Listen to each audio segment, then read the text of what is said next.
Ingram Smith, Bud Elliott, back again for another episode of the Nolecast. Bud, we have officially made our way all the way through the doldrums of summer. We have a real live football game to preview here tonight, and ever so excited to be able to do it. So tonight we'll focus solely around the Notre Dame game that is here coming up on Sunday evening.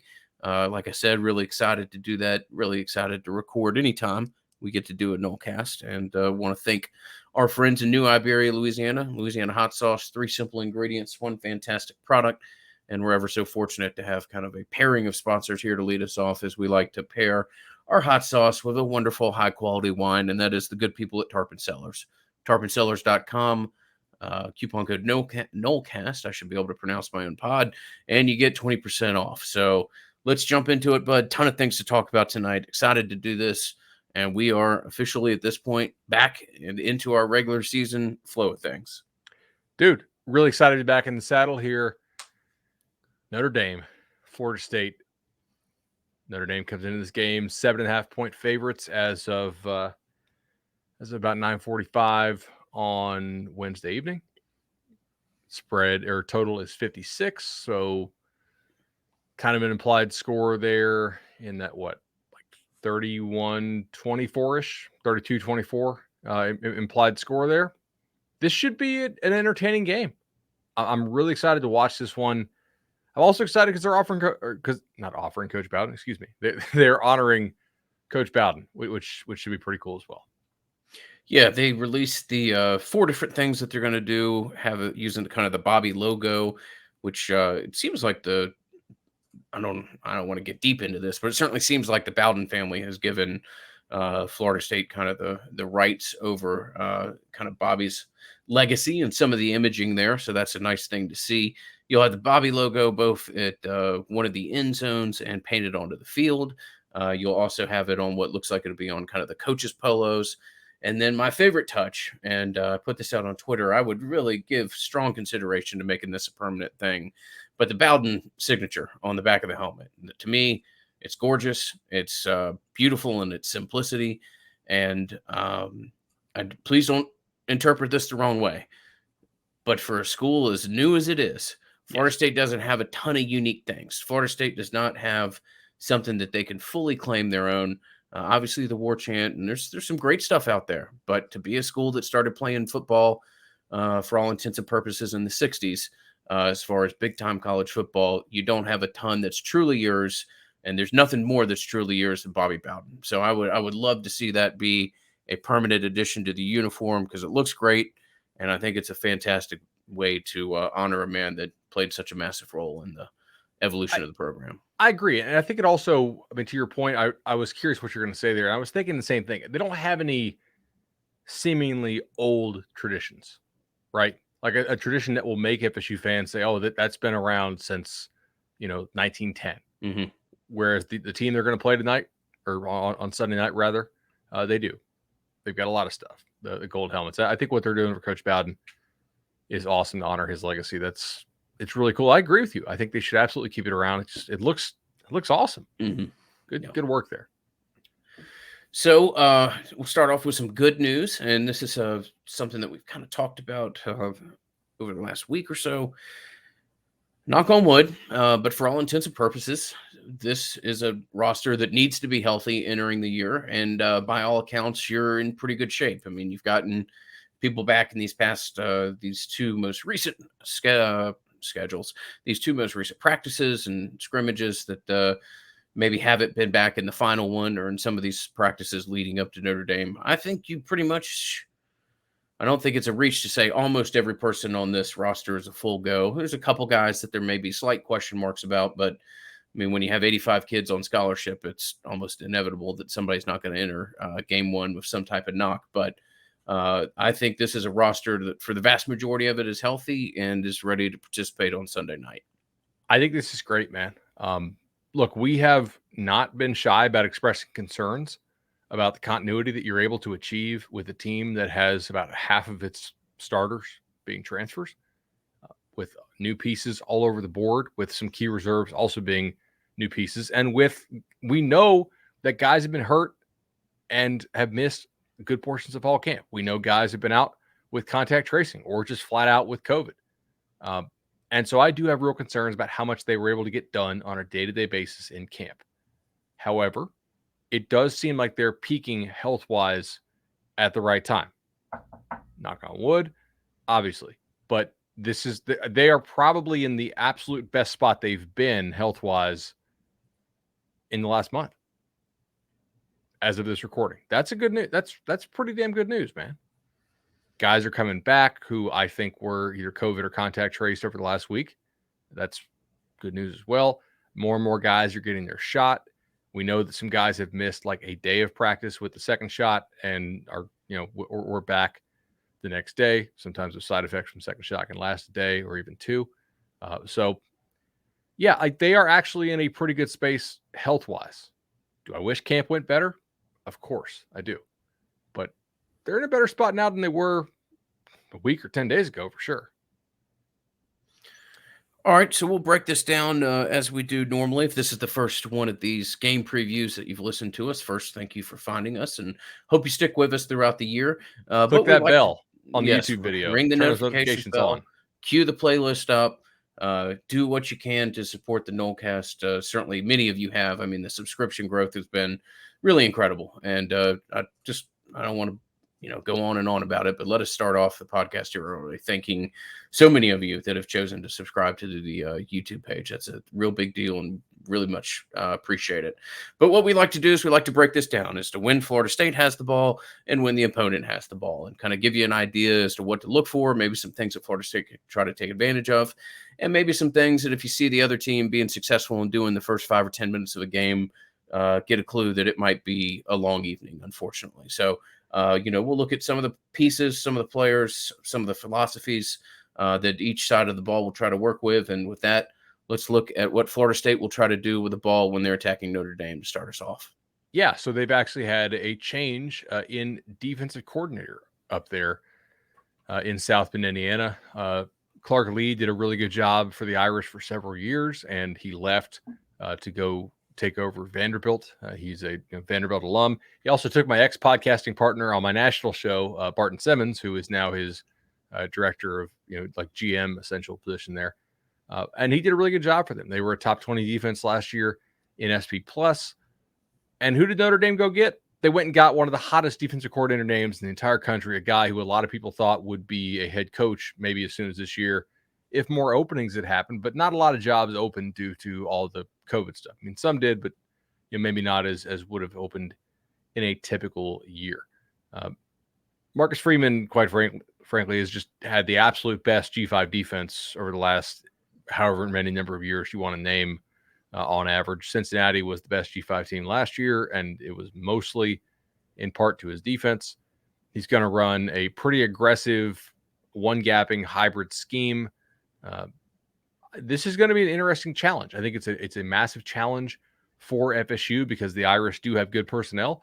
It's also a challenge for Notre Dame to have a new scheme in week 1, having to go to a hostile environment in Doak, student section sold out. We'll see what they're able to do against it. They do have some studs, though, for sure, coming back on this roster, even though they lost some important players, too.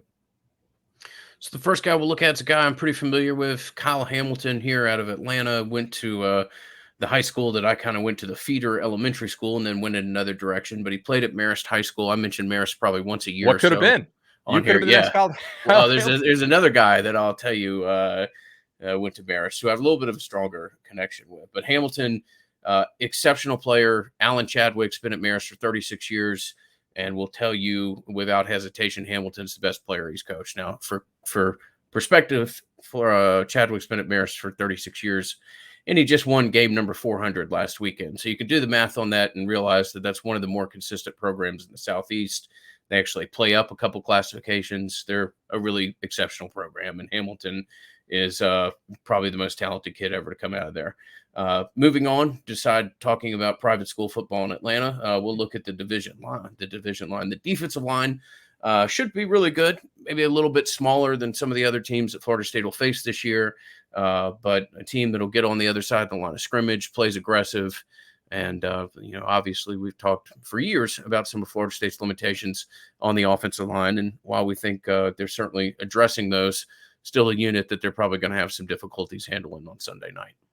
I think this is the last year, by the way, that we're actually going to be talking about FSU's offensive line from a limitations perspective in like the majority of these previews. I think next year we won't have to worry about the offensive line in more than half of the games. I'm not confident in the direction that Coach Alex Atkins is taking these guys. Just saying. But next year is not this year yet. So you do have to worry about that still. Bad podcasting here, but I'm going to go back to a point that I made that's not really about Notre Dame. One of the other more famous Marist alums of recent note, who was kind of in my era, Sean McVay, bud. Really? Yeah. He was 2 years below me. Really exceptional player for them. I think he actually dated the girl that I dated in middle school, so that's an interesting connection there. But is this the girl who was in the SI swimsuit edition? No. Okay.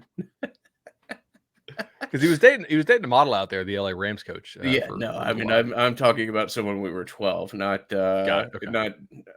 We did not cross paths at age 29. I'll put it that way. But that would be a strong flex, definitely. All right, to get us back on path, we'll look at the linebackers. Not necessarily. There aren't some of the names that have come out of Notre Dame in the past 5 or 6 years at linebacker. Obviously, the kid Jeremiah OK, as I called him, is one of the better college linebackers last year. They had that kid out of Fort Wayne 5 or 6 years ago. Not any necessarily of those guys that are just freak, maybe best type of players in the country, but an awful lot of blue chip players and an awful lot of experienced blue chip players on the Notre Dame roster at linebacker. Yeah, like I don't see this group being, I think you're right. Like they're not going to be as good as they've been in prior years at the linebacker position. But they don't necessarily have to fall off the table. They do have a good amount of experience here with guys who have played a lot of snaps. They did have an important preseason injury. One of their more, I would call them like one of their higher upside linebackers, did suffer a quote, serious leg injury and will miss significant time. So he's certainly not going to play against FSU. We wish him the best of luck, obviously. This will be an area that I think they have to try to attack and an area that you most likely have to find some kind of advantage over if you're going to come out victorious in this game. You got to know what you do well. And one thing Legendary Home Loans team does well is home loans, right? 844 FSU loan. I've decided to go with the Legendary team twice, both my home loan and my refi. When I go to investment properties coming up, I will be going with those guys. Again, 200 Nolecast listeners just about have decided to go with the Legendary team. What do we have? 4 new ones that Shannon emailed about just today. So that's, again, incredible. It's customer service, knowledge of the industry. They're big time Noles. That's all Shannon does anymore as far as when he does loans is Nolecast stuff. He's like a senior dude. And he's like, no, look, I'm not giving up my Nolecast loans because we know the Nolecast listeners are awesome. We know they expect this great customer service. And I'm going to provide it right for them. So, 844 FSU loan. Tell them we sent you, and look forward to seeing Chad and Shannon on Saturday night. So, as we've talked about previously, Bud and I have both been pretty open for a little bit now, and it certainly only looks to be more likely that Jordan Travis is going to be, at least who you start out with a quarterback, is going to be the guy that takes the majority of the snaps in this game, in my opinion. And in my opinion, it'll be a significant majority. Had some success against Notre Dame at times last year, obviously, but that game in its entirety really felt like Notre Dame was just kind of playing with you, because anytime they wanted to pick up 25 yards, they could simply run a rather, elementary counter play and do it. So, you think rushing for 25 yards a carry through 3 quarters is it inspires confidence? That was we'll turn our attention to 2021, and hopefully that game, or at least parts of it, can be left behind. But if you're going to have success against Notre Dame, obviously you've got to deal with the Hamilton kid and have an idea as to where he is, particularly with some of the concepts that you talked about with how they like to play, some of the stuff that they do with their safeties, and whether they put whether they try to jam at the line or do some of the zone concepts that they have. And then, you got to identify where some of the pieces are in the defensive tackle position. And, if you're not blocking the Heinisch kid, you're probably not having a whole lot of success against that defense. I mean, Kurt Heinisch, doesn't that just sound like a Notre Dame defensive tackle name straight out of Rudy Central Casting, but he lives up to the billing a lot of run stops last year.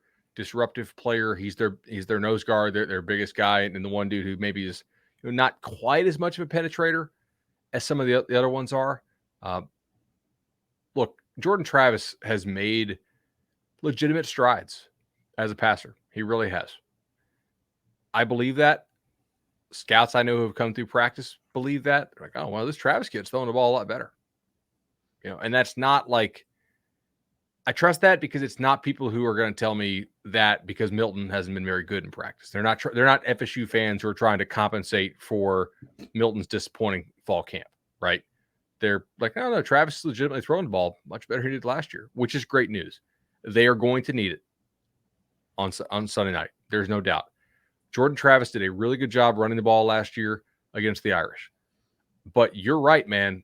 That score was much closer than that game actually was. If you go look at Bill Connolly's adjusted score, like basically the points you would expect if you kind of take out some of the lucky bounces and stuff, it wasn't 16 points, it was 29. Notre Dame had a 99% post-game win expectancy last year. They really kind of toyed with them, as you mentioned. FSU, I think they're going to try to execute largely the plan that Mike Norvell tried to execute against Cincinnati when he was at Memphis. And in fact, he faced Marcus Freeman twice in his final year there at Memphis. And Cincinnati was a very good team at that time as well, especially defensively. Cincy's offense wasn't really great in 2019, but the defense was pretty much rock solid. And Norvell beat him twice. And honestly, in breaking down those games, I noticed some commonalities that I think we can point to. And then I think you and I should discuss sort of, do you think Jordan Travis can do some of these things? Because some of it I really do, and some of it I'm not sure. So I want to get your opinion on this. Number one, sorry, go ahead. No, go on. So he had a really good success rate running the ball. They would consistently pick up, 5 yards on first down. And if it's 2nd and 8, they would get 4. Like they were getting back to more manageable down and distances consistently. And they hit explosive pass plays, right? Did a nice job on it. Here's the thing. You would think if they're running the ball well and they're hitting explosive pass plays that they would be hitting them off play action, right? Staying ahead of the chains, not allowing that pass rush to get to you, keeping the defense off balance. Maybe you're doing the RPO game. Not the case. Their explosive plays often against Memphis came in like 3rd and long, which is really weird to me for a defense that is as good as Memphis has been. And that's something that I'm interested in here. Cincinnati played a ton of press coverage. I would expect the same out of Notre Dame. I know, reading up on the Irish, they think their corners are maybe not the strength of the defense. However, I know you and I both seen those clips that got shared on the Instagram stories of some of the FSU corners pancaking some of FSU's receivers. I think FSU's corners might be pretty good this year. I'm also in the back of my mind thinking, oh, shoot, David Hale did rank those pass catchers 14th out of 14th in the ACC. Like, if Cincinnati wants to press a whole lot, and we know how bad these receivers have been at getting off press, I don't know, man. Like, they're going to need to show me something there. There's a lot of there's things that Memphis did well against Cincinnati twice in Norvell's last year there. How well do you think FSU can do those things with Travis and this receiver group? Can they find ways to create explosive plays with play action and RPO, or do you have any confidence that Travis can be a good drop back passer when the threat of his legs are gone? Can these guys get off press? What do you think? I'm concerned about the press. I'm particularly concerned about the press because they got bitched. With let's be real here. Like those clips were depressing. Asking Malik McClain to do that in his first game. I mean, it's going to be a challenge, and they are historically pretty aggressive about some of the jams that they put on you. The other thing that if and this isn't the best venue for us to get too much in, X's and O's and chalkboard talk, but if you are playing some of the defense that they play with a single high safety, really, whether it be zone or man concepts, the part of the field that you can try to take advantage of are some pretty aggressive shots into the seam. And that's a ball that may be there for a second and then it's gone. And it's going to be fascinating. We've heard a lot about the progress of Jordan Travis, and I think we'll get to see it pretty early as to what that looks like. Because if you're asking Travis to hit, 19-yard passes in a relatively tight window, and he's doing it, then okay, well, this kid's gotten a hell of a lot better, and this is a really exciting quarterback that we have on our hands. So, uh, I think we're going to get a pretty good idea as to this level of improvement, what it is, because, like you said, your receivers are going to get jammed and jammed aggressively if they do what they've done historically. So your windows are going to be small, and your windows may not be immediately where you thought they would be, pre-play. So I think we'll get a pretty good idea, relatively quickly in the game as to where Travis is as a passer, and hopefully it's a situation where he's not so excited that he's out there, overthrowing balls and making mistakes that are, purely based off adrenaline, stuff like that. That'll fade over time. But if you're, game one starter and you're playing the national game, you can have a little bit of juice in your arm, and those can lead to some early mistakes.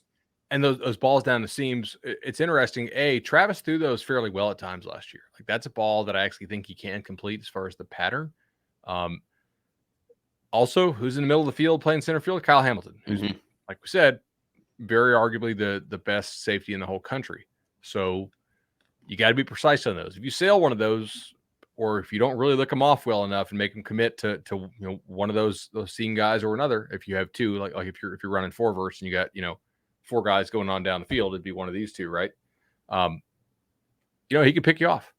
That's problematic. I also worry some about the protections. Like, Notre Dame knows Dylan Gibbons. He wasn't going to be a starter for the Irish this year. And like, they had a couple fifth-year type seniors, and they decided to keep one of the kids, and he's going to start. And Gibbons, I think, read the room and realized he was not going to start and hit the transfer portal. He is listed as a starter for the Noles. If I'm Notre Dame, I'm going back through that Dylan Gibbons film in practice and seeing what gave him trouble, and trying to basically see, hey, how much better has he gotten? Right? Is he in shape? How much work did he get in camp? Is he improved at all? What did we do in practice that really made this kid struggle? And I'm going to throw that at him. I'm going to try to bring a lot of pressure, but also show a lot of pressure and drop some. Yeah. Try and see if I can get free runners at Jordan Travis without actually committing all that many guys to blitzing. They do a lot of stuff that a lot of it's manipulation of the guards. With what they do, they'll walk a linebacker up, occasionally even a safety. Florida State used to do some of this in the early 2000s. They kind of mug the A. They call it mugging. Like, they mug the A gaps. Yeah. Florida State even used to do it with Dexter Jackson way back in the day. I mean, they will walk a guy up just to, give you a look in the gap, and you can decide whether or not you can try to, kick out and get into zone coverage, or if the guard has to, pick him up or be, aware as to the guy. So we'll get a pretty good idea as to where Mr. Gibbons is early. And like you said, they've certainly got as good of an idea as to what that guy's limitations and strengths are as anybody out there. How ready is Devontae Taylor? What kind of shape is he in? Right? Like, we know he's back at practice now, but he was recovering from an injury all offseason. So, I think there's a legitimate question we brought up 2-3 shows ago. Hey, if he was actually where he was last year, is he actually kicked inside the guard, or are they still starting him at tackle? Because he was your best offensive tackle last year when healthy, and now all of a sudden he's a guard. Maybe there's a reason for that. That is a scheme reason. Maybe there's a reason for that as far as physical limitations. We don't know. I mean, we know he had a decent injury last year.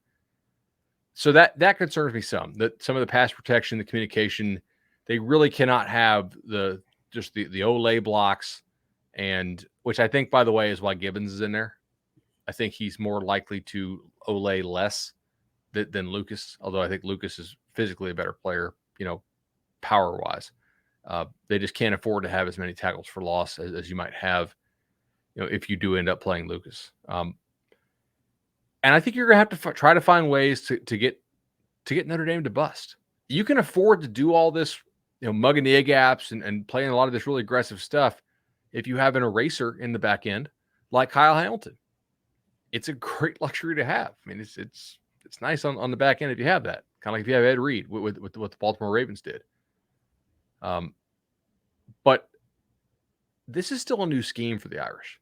They still have a good number of new faces on defense. It's not like they return 11 starters. I think you can put up some points here. I'm not saying you're going to light them up, but you had success last year. Norvell has faced this defense before. We do believe Jordan Travis is in a better spot as a passer than he was last year.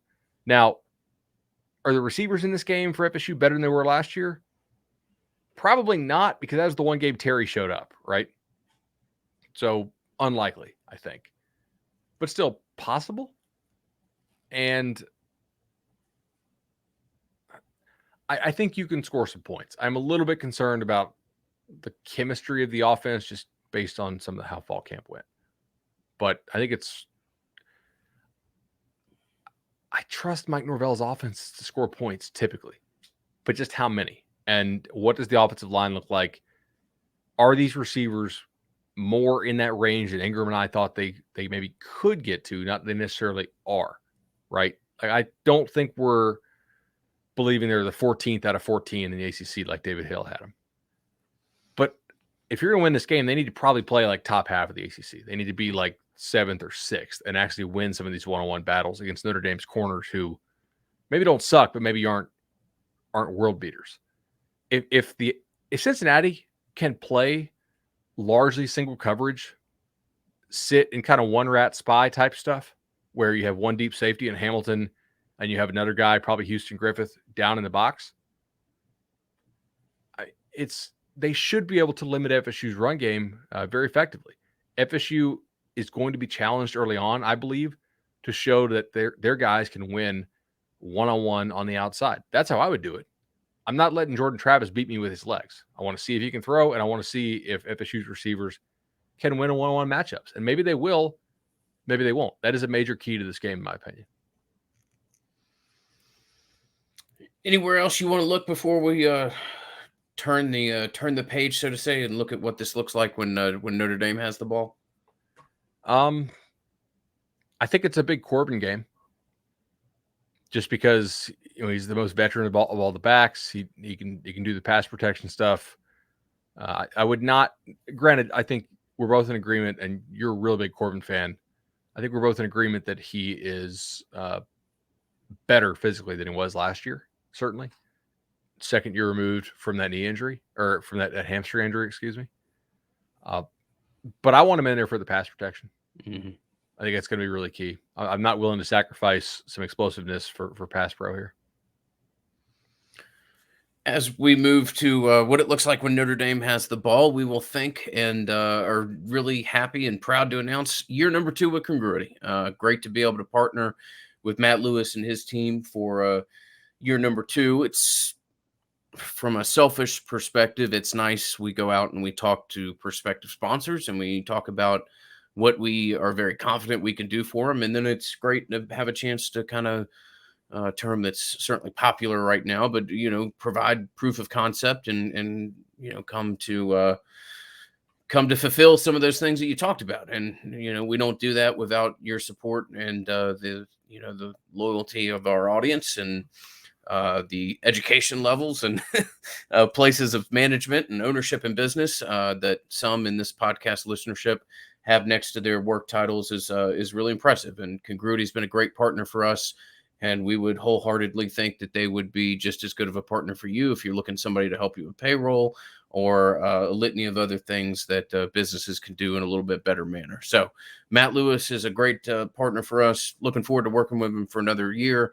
And you can reach out to him at Knowles@CongruityHR via email, or just go to the website, congruityhr.com, and get a better feel for what Congruity can do for your business. Okay, so when Notre Dame has the ball, we got a pretty good look at this last year as far as what they want to run. There will be some new faces around this year, but Ingram, I think largely the scheme will mostly stay the same.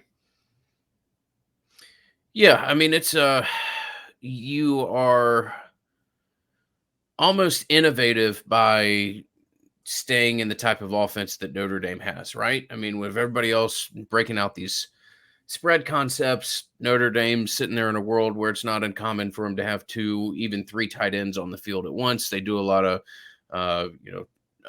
12 packages, like you talked about, 1 back, 2 tight ends. Tommy Rees is the OC. If you've been a longtime college football fan, you'll recognize that name and have a general idea as to when he played quarterback for the Irish. And the offense that they run looks like something from the early 2000s or even earlier in college ball. And it's unique, and it's unique in what they're able to do. And it's also unique that they have a really strong offensive line, and they might have the best tight end in the country. So that certainly helps when you're running an offense that features tight ends and packages that feature the tight ends in a manner that Notre Dame does. Yeah, I am excited to see what Coach Adam Fuller's defense does against this group. This was, I'm going to say, the second most embarrassing defensive performance last year. To me, Louisville was the number one, right? Because there was a little quit in you, I think, against Louisville. Last year, this defense against Notre Dame, two things happened. Number one, they didn't seem to know how to fit gaps. It was kind of embarrassing. Notre Dame ran largely the same counter and some G scheme stuff against them over and over again, and they just really never fit it. They were playing their freshman linebackers. They were trying to simplify stuff. What they were doing on the practice field did not translate to the game. The second problem that they ran into is when they finally did figure out where to go, bam. It was just, it's kind of hard. But that was about as hard as Notre Dame hit last year because they had some really good offensive linemen who are now in the NFL. And yeah, what we were seeing on the field didn't really match up physically. FSU was just not physically capable of matching up. Now, they have to get a couple things fixed. I do not think that Notre Dame's offensive line will have the same level of advantage over FSU's defensive line and linebacking core this year physically. That doesn't mean they're not better. I think there's a decent chance they are better still than FSU's defensive front seven is. But I don't think they're going to be just worlds better. I don't really think Notre Dame's going to have the best offensive line in the country or the second best. I mean, Bama was the best last year, I think. But, I don't think they're going to be really contending for the Joe Moore Award for the best offensive line this year. I expect them to take somewhat of a step back. They did lose 4 starters. Now, I know you've been digging into this. They actually got some pretty damn good replacements or people they're fairly confident about it. I mean, let's keep in mind here, a dude who is starting for FSU was not going to start for Notre Dame. So FSU has a starter who Notre Dame wasn't going to start. Yeah, I mentioned this in a quick tangent in the season, the projection wins total, that they've got 4 blue chip players and Caden Madden, the kid that Florida State, lusted after pretty heavily on social media, as we talked about. So Josh Lugg is almost, there's some parallels to Gibbons there as far as kind of a career backup. I think he has, what'd you say, 8 starts when we were talking earlier. Yeah. Really decent player. Jarrett Patterson, really good offensive lineman. They are playing a true freshman, we think, in Blake Fisher. We also think that kid's going to be pretty special and one of the better linemen in the country in a couple years. Probably a 3-and-out type player. They've got some really nice pieces. I mean, Alabama is the only team that recruits this position better than Notre Dame. If you're getting a scholarship and you're getting put into the development scheme there in South Bend, you're legitimately one of the better offensive linemen in the country. They're going to have some drop off, certainly, but this is going to be a strength, and it's going to give us a pretty good idea as to where this Florida State defensive line is real early in the season, and maybe even we'll get a pretty good gauge for it real early in the game. I agree with you on that. I think everything you said there just absolutely nailed it. Obviously, Caden Madden is an All-American candidate. He was very good at Marshall. You don't walk in and start on the Irish offensive line if you're not pretty damn good, especially not from Marshall. But we can't ignore that this is, even though it's not the first start for a lot of these guys, except for quite obviously the true freshmen, it is their first game all playing together. They do not have as much experience as last year's offensive line did as a group. They certainly don't have as much experience together. I think Doak will be loud. The fans really need to do a good job here of trying to create some communication issues, whether that's false starts, whether that is causing some of these dudes to be a half step late off the ball, to give that Florida State defensive line an advantage. We talk about a lot of this type of stuff when you're outgunned. We didn't talk about this a whole lot with 2013 team, right? It's like, man, we really need the crowd noise to make sure. No, it's like, look. But I do think FSU's defensive line is probably at a point where it shouldn't get overwhelmed by this Notre Dame offensive line. I think you have made some upgrades over what you had last year in certain spots, probably. Keir Thomas has had a very nice final 2 weeks of camp. I believe they're confident that he is going to play well. I don't think he's like an NFL type dude just because of size limitations, but he's a pretty decent college player. Obviously, Jermaine Johnson is somebody that they're confident it will play well. Adam Fuller really praised. Oh my gosh, how am I blanking on this? Defensive tackle, Mississippi State transfer. Love it. Love it. He praised him for his better conditioning and his much better footwork of late. He's always had the size at 6'5" and 3 and change. Like, I do believe FSU, they will have some snaps and probably some series where they win against this Notre Dame offensive line. I think it'll be really good still, but I don't think it's going to be nearly as dominant as it was last year. However, I am not going to share that same confidence in FSU's linebacking core. And I am worried here, I'll just be frank with you guys, about some of these other pieces they have. Because I don't know if you've seen number 23, Coward Williams. Notre Dame, people think he's the best back in the country. I don't want to quite go that far. I think he is the best back on FSU's schedule, pretty clearly in my mind. And Michael Mayer is also most likely the best tight end on FSU's schedule. Again, Notre Dame, people think he's the best tight end in the country. Those are some pieces that the linebackers are going to be facing off against, in addition to facing off against this offensive line when it gets through. And I don't really, that doesn't help me sleep well at night, right? Yeah. If I'm an FSU coach, that scares me a little bit. Yeah, I mean, Notre Dame has 3 super elite pieces. The Hamilton kid that we talked about on the defensive side of the ball. Williams is probably one of the 3 best backs in the country. And Meyer, who's nicknamed Baby Gronk, is probably, if not the best tight end in the country, one of the best 3. It's a kid that's still relatively young. They use him all sorts of various ways, use all kinds of basketball cliches about, being able to throw his body around, kind of box out defenders. But I have, I'll clean it up and PG it a little bit. I have no freaking idea who, and one of my lights just went out. I have no idea who's going to cover this Meyer kid, who they're even going to try to cover him. I mean, I hope they do try, but yeah, I do. I mean, I could see Gaynor getting a couple looks here, but I don't know. I mean, good luck trying to draw this up, and it's going to be a real challenge. Yeah, I mean, you're going to have to try to chip him at the line of scrimmage and have somebody pick him up. Maybe it's Gant, maybe it's maybe you have some Dent pick up afterwards. Something I thought about actually was, why don't you throw Travis J on him? But Travis J has been so good in camp at corner. I mean, he's just been literally pancaking people at the line of scrimmage, including the guy who people think is going to be your number 1 receiver for FSU. That I don't think you really want to move him off that corner spot. But I will note, Jarian Jones is healthy. Mike Norvell spoke well of him today as far as his health. So that's a possibility. Maybe you could throw Travis J on him some. Maybe if you have Jermaine Johnson or Keir Thomas stand up, maybe you let one of those guys try to jam. But this is just not a favorable matchup for the Noles. They don't really have anybody at linebacker who you feel good about covering him. They don't really have a safety who you love, I don't think, covering him. It's just it's not a great matchup for him. And honestly, most teams that Notre Dame is going to play will have the same problem. He was a freshman last year and he was damn good. I think he'll be even better this year.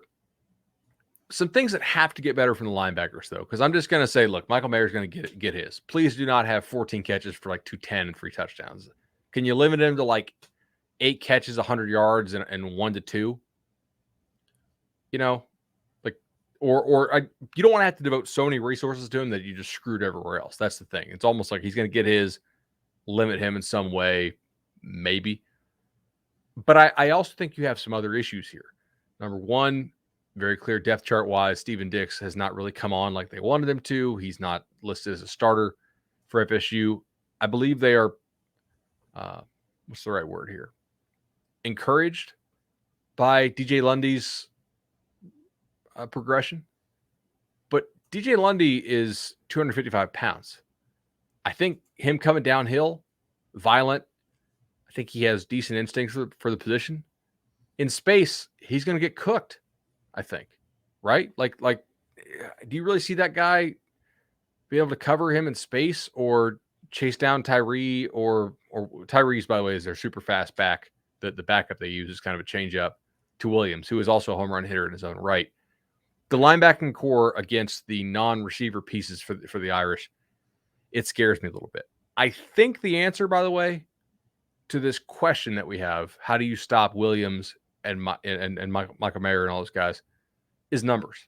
I think you have to throw numbers at the problem and bodies. It won't be one guy. It has to be you chip him, you have somebody pick him up, you try to make his life hell that way. Which kind of gets me to the next question. And first of all, like, I don't even, do we want to say this? Your run fits have got to be better. You cannot just be totally confused. If you are, that's going to be embarrassing on national television. If you get pushed around, that's one thing. If you're just totally confused again and you have guys who are false stepping all the time, wrong arming stuff when the defensive call does not call for a wrong arm, just not playing their right techniques, you're gonna get embarrassed. I'm gonna assume they have that fixed a little bit, and maybe I'm foolish to assume so. But I think with a full year under their belt, under the same defensive scheme, can I assume that? I hope I can. I think FSU will need to play fairly aggressively in this, and they're going to need to try to throw numbers at those running backs and tight ends, which means that Notre Dame is going to have to try to win one-on-one battles on the outside. Yeah. So this will be interesting to see. I mean, we talked about this earlier We talked about this earlier. We talked about this in, I believe, 2 podcasts ago. Maybe it was the last podcast, that Notre Dame is actually going to be getting back kind of their 2 outside threats that never really saw the field last year because of injury. So Braden Lindsey, Kevin Austin, they got hit or they got hurt real early last year. What, they had 81 yards total. I mean, On 8 catches combined. The 2 guys that they thought were going to be, maybe their 2 most explosive options. So, not trying to throw a whole lot of shade out there, but if you're listening to a podcast and they tell you that Notre Dame has a, ton of inexperienced wide receivers and that they're not exactly, well, inexperienced may be accurate, but that they don't know where they're going to try to go with some of these kids, or they don't know what they have at wide receiver. No, they've got pretty good ideas to what they have. And they're both seniors. They're going to feature them heavily. Yeah. This is not an unknown. It's an unproven over the past 12 months, but they know what they have. And they're 2 kids that, if you're not sure what you're doing, or you're not confident in some of your pass offs or whatever else, you'll see the back of their jersey and you'll be jogging while they run into the end zone. Yeah. So the reason I know this is because on Barton and Bud last year, we had to talk about the Irish a lot because they were in the playoff hunt. And it was always, okay, can they actually do anything here? Because they are not explosive on the outside. And we would always have to remind the audience, well, they're not explosive. That's true on the outside, but they also did lose their top 2 receiving options on the outside in Austin and Lindsey. Austin's actually a Florida kid. I believe his dad played for Michigan State and then in the NFL. I liked him a lot in high school. Lindsey is more of the burner. Austin's a little more sure-handed, thicker guy. Just to be frank here, right? If those guys are as good as Notre Dame hopes they can be, FSU probably won't win the game, because you have to take some gambles, I believe, to stop Hamilton and Tyree and Michael Mayer. If Notre Dame can say, guess what, you're going to give us single coverage and beat it consistently, just tip your cap. Then that probably means Notre Dame is like a 10-2 type team or an 11-1 type team if they're able to successfully in game 1 beat you there. But I think that's the challenge that FSU has to present to the Irish is, can you handle this? FSU's corners in camp have been good, man. And in some days they've been dominant. Travis Jay has looked like the best player on defense many days. Jarvis Brownlee, I'm a big fan, has looked really good. They're getting back Jones. I don't know if that's because FSU's receivers aren't any good. That's my fear, but I don't know that. I think FSU's receivers might end up being okay. We'll see.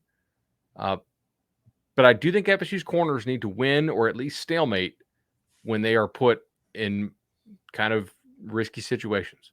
if you're going to have a shot to win this game. That's largely what I expect Coach Fuller to do. That's not inside information.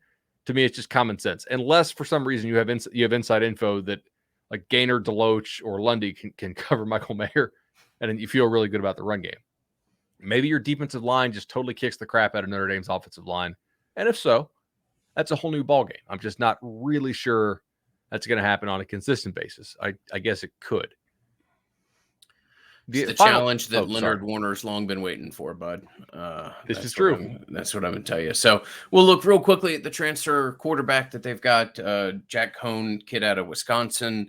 A nice quarterback, makes some nice decisions in the quick passing game, fairly accurate. I don't know that he's quite as athletic as Book. Book wasn't some athletic monster, but was able to rely on some of those, just roll out situations to get himself a little bit of room and create some space for either a tight end or a wide receiver. I'll be curious as to what it looks like if they have to do a whole lot of that, and real curious to see if he can hit the deep ball. I mean, this is a guy, like I said, makes his money kind of in the 7 to 12 yard range, makes some good decisions. I'm a little bit worried that Florida State will play the run okay, but we'll kind of get picked apart in some quick, short stuff, and then, maybe get frustrated and start to break down over time. But Coan, nice prospect, not necessarily anybody that I'm particularly scared about going into this game, but it will be interesting to see what he looks like as he makes the move from Wisconsin. I understand why they went and got him, right? You expect Notre Dame to have a strong running game and to want to throw off play action, which is basically what he did at Wisconsin. As you mentioned, when they got in those long down and distance situations, he was not very effective. Most of his downfield passing that was successful came off play action. That's kind of how I expect Notre Dame to try to attack here. If FSU is able to get Notre Dame off schedule, if they're able to get them in that more 2nd and 8 or 3rd and 8 type situation, how well does Jack Coan play? I mean, there's a reason they went out and got Jack Coan. It's because Jerkovic, their backup, who they loved as a recruit and super highly rated, they weren't getting a whole lot out of him. And he transferred to Boston College, and he absolutely killed it for Boston College last year and is now being hyped. We'll see if the hype comes true as an NFL prospect. So they had a hole to fill at quarterback. I'm not convinced Jack Coan's going to be all that good. The thing is, FSU needs Jordan Travis to play out of its mind. Notre Dame can kind of win this game if Jack Coan plays like he did at Wisconsin, managing the game, throwing off play action, being accurate in the short and sometimes intermediate stuff. FSU needs to try to force him to play a little left-handed. And can you hit the deep stuff, right? We'll give you the deep stuff early. Are you willing to take those chances, especially in non-play action, maybe some non-RPO type situations? That's going to be fascinating, man, because he's a wild card in this. I don't think there's any reason to assume that he's going to be great. Yeah.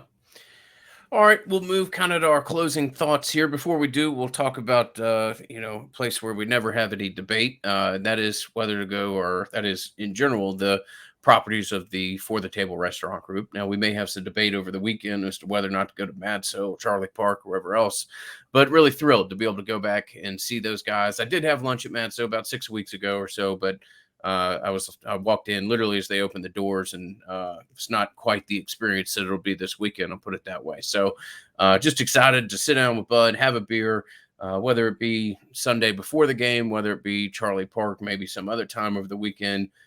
Great properties there. Township is kind of a little bit of a hidden gem, if such a thing is possible, and they're in one of the better units that's in all of College Town. But great properties, great people, longtime sponsor of the Nolecast, and cannot wait to get back, darken the door once again, and have a good time in Madison Social Township. No doubt, man. Really, just an awesome group of folks, and excited to be with them this fall yet again, and looking forward to drinking some beers with you, man. It's gonna be fun.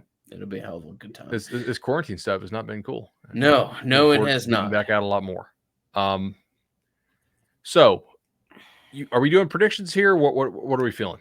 Do you want to try to knock out some of these listener questions and then end with predictions? You want to? Yeah, I think that's fair. Yeah. Let's get that consumption number way up. So we had a ton of listener questions. If we spend 12 seconds answering your question, please don't think that we're being dismissive or anything else. We're just deep into a preview podcast here. Oh my and gosh, this list is big. we'll Dude, try I didn't to realize it was that deep.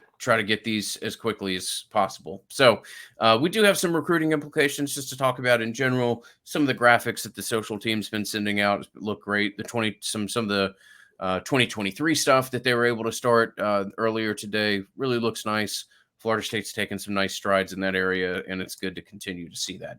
But you pushed all your chips into the middle of the table here, so to say, as far as some of the visitors.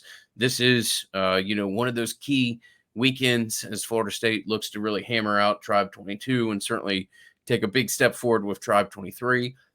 Let's just discuss the recruiting implications here real quickly as to what ultimately this might mean for Florida State's efforts in the next two classes. Sure. So first, why did you decide to bring all these kids to campus for this game? Because they'll come. I think so, right? There's a couple factors here. Look, when you scheduled this game, or when you decided to bring recruits to this game, the betting markets had you as like a 10-point underdog. I'm sure FSU knows it's an underdog in this game, that this would be an upset. It's not a coin flip. However, you're not going to have a ton of recruits officially visiting Georgia Clemson in Charlotte. You're not going to have recruits officially visiting Miami and Alabama and Atlanta. Florida probably does not want to have a whole lot of kids take their official visit for the FAU game in 100-degree weather in the swamp. Auburn is most likely not going to try to have a whole lot of kids come to the game against Akron with their 37-point favorites. I mean, they might, but for unofficial visits, obviously. LSU, hope people in Louisiana are doing better now. Obviously, it's going to be a long road back for them. Some of them get power. They're playing at UCLA this weekend. Trying to think about the other teams you recruit against consistently. NC State, which you're not recruiting against very much right now, but in previous years, they play on Thursday night against USF. Tennessee plays Bowling Green, so again, not an attractive game to bring people to. My point is that most of the teams you recruit against are not in a situation where they can host official visitors. You are taking advantage of a bit of a market inefficiency created by the schedule. We also know that Tallahassee is a difficult place to get to for a lot of people. Now, granted, with official visits, your travel is paid for. However, it still takes time, and parents need time off work. And with Labor Day being a holiday, they get that Monday off for most folks following the game. So it's kind of a 3-day weekend. You can come up, enjoy Tallahassee. I'm sure some will probably get there on Friday night and then start their official visit. If they're folks who are driving, you get to spend a lot of time around the program and around the staff. And I do think that it's a fairly smart risk for them as well, because they know they need to start the season well. They are unlikely to have a good finish to the season. It's not impossible, but the odds of them having a winning record in the final 5 games is very low. I mean, probably 50-1 at least, probably more. Final 6 games are what? Reverse order: Florida, Boston College, Miami, North Carolina, Clemson, NC State. That sound right? Final 6? Yeah. Yeah. The odds of going 3-3 or better than that are probably closer to like 100-1. So, not great. In any case, I think the recruiting implications here are pretty big, but maybe not in the way people think. FSU has done a fairly decent job of pitching, being more competitive, taking steps, but they're still selling playing time quite well. Playing time, the need for playing time for some of these kids, some of these positions aren't that good, will be evident on Sunday night, most likely, win or lose. You will still be able to sell that. I was talking to some guys over there on that staff today. Hey, if we win, I think it'll be absolutely awesome for us. We want to win the game. If we don't win, but we keep it competitive and we don't get embarrassed, that's something we can also sell, provided that we do take some more steps in other games this fall to where we don't get off to some kind of terrible start. And they don't think they will. They think they'll get off to a fairly decent start on the year. a lot of really big names in town. Obviously, Skinner, Coleman, Kendrick Law is coming in, the kid from Louisiana. A whole bunch of 2023s. I believe Grayson Howard's coming in, one of their top linebacker targets. Raylan Wilson. They got a bunch of dudes coming in. I know Knowles 24/7 has a huge list. Those guys have been doing a great job compiling that too. Shout out to Zach Blostein over there, really, really killing that. Chris Nee. But make no mistake, like this is a pivotal game because they need to infuse talent into this program, man. And if they somehow pull off a win here, which is possible, like that's pretty impressive. And it will really help you recruiting wise. You just can't get embarrassed in the game. That's the other thing. Jeff asked an interesting question here. He says, in the unlikely event Florida State beats Notre Dame, and another team we're slated to lose to, example UNC, but still fail to make a bowl, how do you think this impacts next year's recruiting class?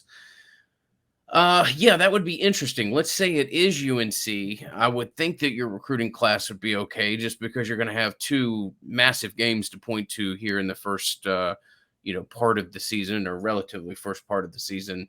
Obviously, if you still fail to make a bowl game, you're also going to have some pretty humiliating losses that may be hard to explain. But, if you beat Notre Dame and then you're able to go and somehow point to 2 years of beating UNC, you got to think you'll have some type of message that'll land with recruits. Now, if you fail to make a bowl game, there's certainly stigma attached to that. But, it's going 5-7 is not an unlikely record here. And maybe you get to 5-7 in a wildly unorthodox manner that includes 2 wins over, 2 of the teams that a whole lot of people didn't think you'd get them over. But it's just an interesting question. And it wouldn't shock me if there's not some, rather significant swings in what people think will be the ultimate projection of some of these games. But I'd be shocked to see Florida State win 2 of those types of games. Really appreciate Adam sending us this question. This is kind of an extension of the hypothetical that we had last night. And the hypothetical we had last night, please go back and listen to our season predictions piece. Really enjoyed doing that show with Ingram. We asked, would you rather have a winning record but not show actual improvement? Basically meaning like kind of get lucky, or would you rather show real improvement but not get the bounces and have a losing record? And we both said take the wins because it'll help you secure the recruiting class. In this interesting circumstance that Adam has posed to us, I actually think it would not negatively impact recruiting that much, because one of 2 things would be happening. Either A, that means you lose the final 5 games, I think. And if that happens, I'm just going to say, hey, look, you guys have stuck with us. We obviously have a ton of injuries. I'm just going to say the word injuries, and basically blame it all on that. If for some reason you go 5-7 with several marquee wins like this, and you don't close poorly, which would be almost impossible to imagine, the only way I could see that happening is COVID, which is an obvious excuse being used for everything right now. And honestly, a legitimate excuse in many instances. I don't want to diminish the very real excuse that is. So yeah, I did not think this would hurt your recruiting at all if you had literal marquee wins against Notre Dame and UNC and somehow went 5-7, no impact. Also, both games are in the first 7 games of the year, so that is still kind of early enough where you can sell momentum. Yep. Really interesting question there. Jeff was actually the one that threw that to us. Adam has the next question. He says, if you're Notre Dame, how would you prepare to stop Florida State on either side of the ball? Adam, we certainly detailed a lot of this in our natural preview. But yeah, I mean, what you're going to do is you're going to try to make Jordan Travis beat you in the air. And then if he does that, then maybe you make adjustments. But until he does that, that's what I expect Notre Dame to do. Yeah, the personnel questions, I think, are largely at receiver in both these games, right? For FSU, are FSU's receivers better than some people think they are? For Notre Dame, are Notre Dame's receivers really as good as they hope that they are? That's kind of what it comes down to. I do expect both teams to largely kind of see how much effective passing to the outside both teams can do early. Austin has an interesting question here. He says, any guesses on the uniform combo for the game? Is it a guess if you already know, Ingram? I think I you think already it's know. just going to be the traditional as the new uniforms can be. I will give you all a little bit of inside information. There was some talk about 6 months ago that the powers that be had kind of okayed a one-off throwback to the jerseys that so much of the fan base loves, say, i.e., kind of 93 through 2012 in that area. It wouldn't shock me. I think that was actually quashed. Um, but with Bowden passing and some of the things they're going to do this year, it would not blow me away to see a replica game at some point in the season with Florida State wearing uh, the uniforms that many fans would hope that they would bring back in perpetuity. That would be awesome. So Bobby asks, does Mike utilize our punt game with all the work on special teams? Example, 4th and short on the Notre Dame 48. Alex could probably pin them behind the 10, or Mike could go for it. Last year, he seemed to play to win versus trying to save face in a close loss. So this is an interesting question, right? Yeah. I've thought about this actually quite a bit recently as I do some of my modeling for this game. Norvell is somebody, when you model him, that you absolutely have to add in a greater modifier for the potential of blowouts, because his teams typically fight like hell. They very rarely pack it in. And he keeps showing him that he believes in them, and he actually tries to win. Like when you go for 3rd and 5 or for 4th and 5 from your own 40 in the third quarter, that's the correct decision if you're trying to win. It increases your chance of winning, but it also, as Bobby points out, it also increases your chance of getting blown out. And I do think in this game, this is such a tough decision for Mike, and he would never even discuss this, I'm sure, right? He's always going to say, I'm doing what gives us the best chance to win. And normally he actually does. He's not just paying lip service to it like a lot of coaches do who clearly are trying to just manage the blowout. It's going to come down, I really believe, to what Mike believes in his heart about FSU's chance to win. He will see indicators, I'm sure, in that first and second quarter that will tell him what will happen later in the game. He's much sharper than Ingram and I or anybody else watching the game. He knows what his team can do. He knows what his players can do, I think. And if he thinks this could get away from us, then I actually think it would behoove him to stop and not play for the win and to try to slow the thing down, limit possession. So this thing, if you have it within, I don't know, 2 scores, 20 minutes left in the game, do you go for it? Or do you also want to mitigate your risk and avoid losing by 21-24, points, not final score. Right. Yeah. It's a tough call, man. It is a tough call, and it's a really good question, something that I've been thinking about myself, and it'll be really fascinating to see what it looks like with so much of this year about trying to save face, trying to be respectable, trying to keep the class together that we've constantly talked about for the past 3 or 4 months. It will be very interesting if that creeps into the back of Norvell's mind and he performs in a manner which historically he has not with some of his decision making. Andrew asks another good question here. He says, how much better will Florida State be at their unscripted plays? Last year, they seemed to move the ball really well during the scripted drives at the start of games, but then dramatically fell off after that. Will complete spring and fall practices help with that, or do you expect more of the same? This could be Notre Dame specific, and your thoughts on unscripted plays throughout the season. So, but I'll be interested in your opinion. But real quickly, if Jordan Travis is a much better throw of the ball, then I would expect you to not have to lean on your scripted plays nearly as much. I mean, a lot of those scripts are pattern breakers, are little different wrinkles that you're throwing in some of those zone read stuff that you did at the beginning of games. And that's where you're really trying to catch people and, catch them in things that they haven't seen, or you doing little different wrinkles off things that you've previously shown to people. If Travis can be a better passer, then you don't necessarily have to be as creative there, and you don't have to, try to throw out every little new thing that you can find and show so well as they did in some of their scripted stuff. Completely agree with you there. The other thing I think that Andrew points out correctly here, as far as the lack of practice, is that you were very likely to be much better at your scripted stuff last year, because that's the stuff you repped and practiced the most. They had not been able to practice together as a team very much. Obviously had the very abbreviated spring. So I just think more familiarity with the entire playbook should reduce the great variance that we saw from the opening script to later on in the game. Yeah. By the way, have you seen my doctor clip here? Check it out. It's from my son's medical kit. He was reviving his monster truck with the stethoscope, and I had it in my pocket. Yeah, there you go, Doctor Elliott, and the dog chewed it. So soon to be in the future, no doubt. Logan asked, if Florida State gets blown out, what do you think is the most likely reason? If Florida State were to pull off the upset, who do you think is the likely MVP, or what do you think is the primary reason? Taking away turnover luck. And instead focusing on key matchups. So, Logan, I mean, Florida State could play pretty well and then technically get blown out. It would not shock me to see this be a 10-point game going into the last 12 minutes or so, and Notre Dame to kind of ground you down over the fourth quarter and score 2 more touchdowns in the final 6 minutes of the game or something like that. I mean,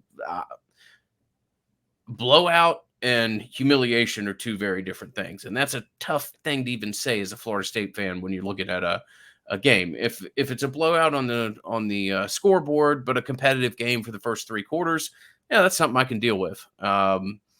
If Florida State wins, why is it?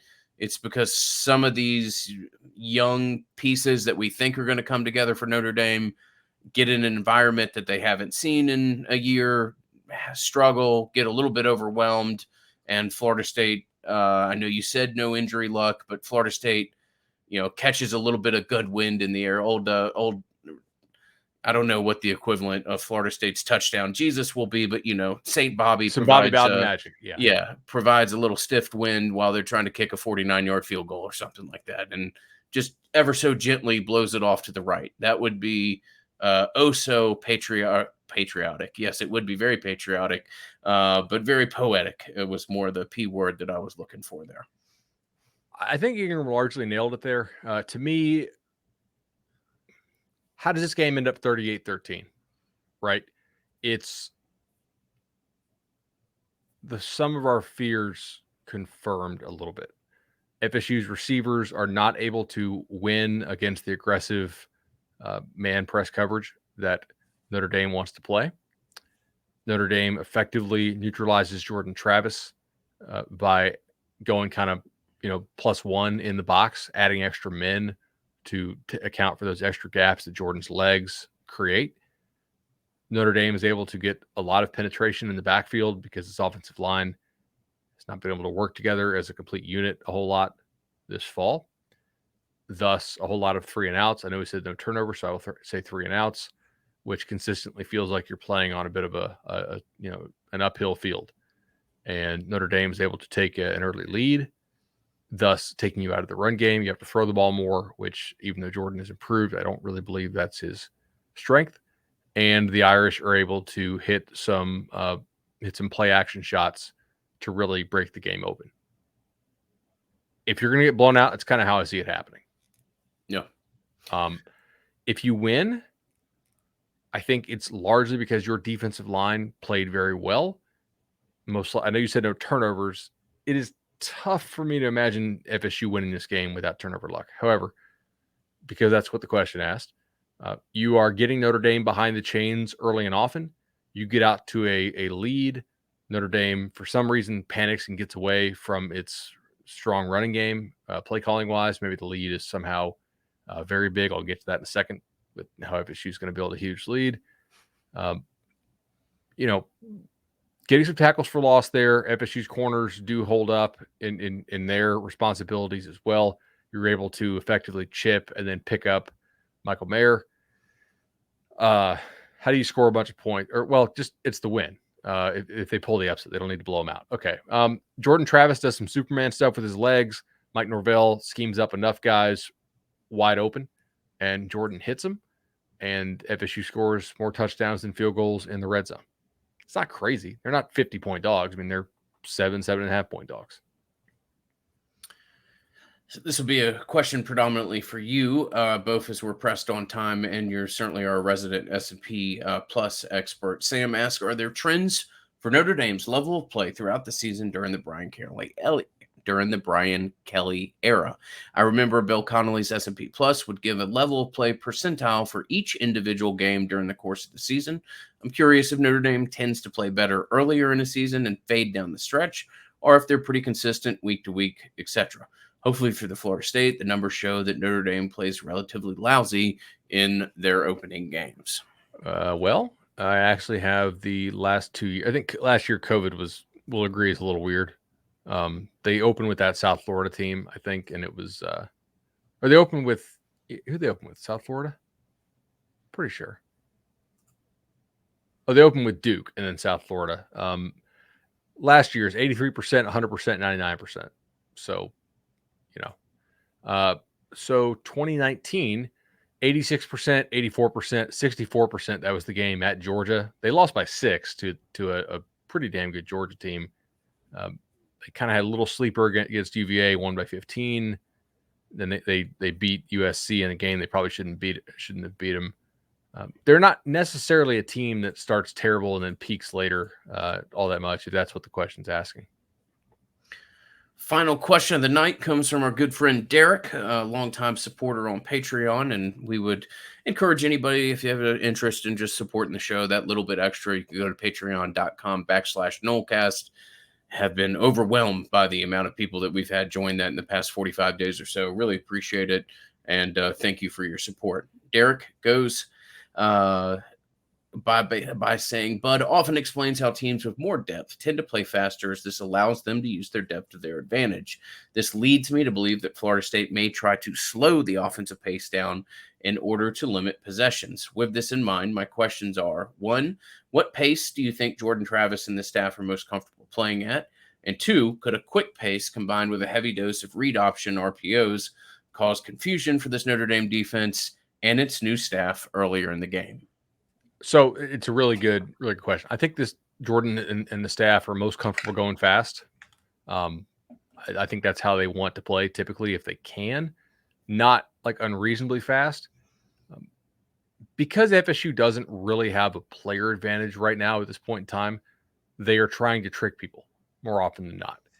I think your odds of tricking somebody are largely increased with a couple things. Number one, if you go pretty quick.